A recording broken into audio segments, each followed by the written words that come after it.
Candidates for office in Bibb County still awaiting final official results of Tuesday's election. The Board of Elections is blaming the delay on voter error on thousands of ballots. Chelsea Bimefor is at the Board of Elections live with the latest.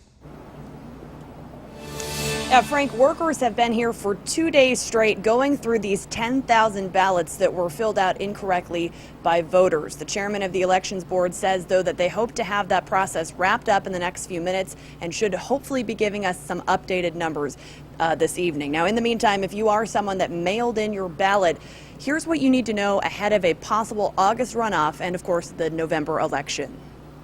Inside the Bibb County Board of Elections, workers are sorting through more than 18,000 absentee ballots. Normally about 3,000 come in, so 15,000 people sent in their absentee ballot for the first time. Board Chairman Mike Kaplan says of that total, about 10,000 voters didn't read the directions at the top of the page, which says to fully fill in the oval next to the candidate of your choice. What it said to do was fill in this little oval right here, and this man has voted properly right here. This person has voted properly right there. This is not. This is not. This is not.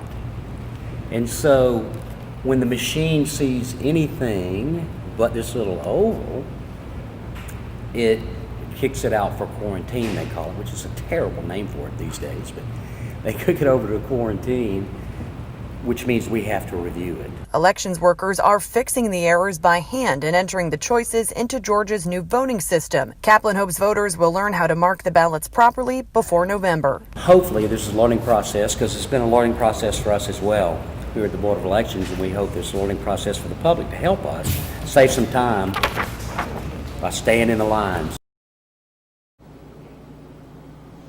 Now, the state is giving all counties across Georgia until tomorrow to finish processing and counting their absentee ballots. But again, Bibb County says they are expecting to release some of those updated numbers for us tonight. Reporting live in Macon, Chelsea Bimefor, 13 WMAZ News.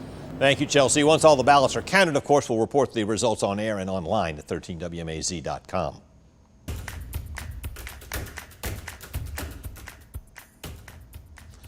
More on the unofficial results from the Tuesday vote. All 4 Central Georgia congressmen will face challengers in November. First up, Sanford Bishop, the Columbus Democrat, being challenged by Don Cold. He's a Warner Robins High graduate, former city administrator and speechwriter for Secretary of Agriculture Sonny Perdue.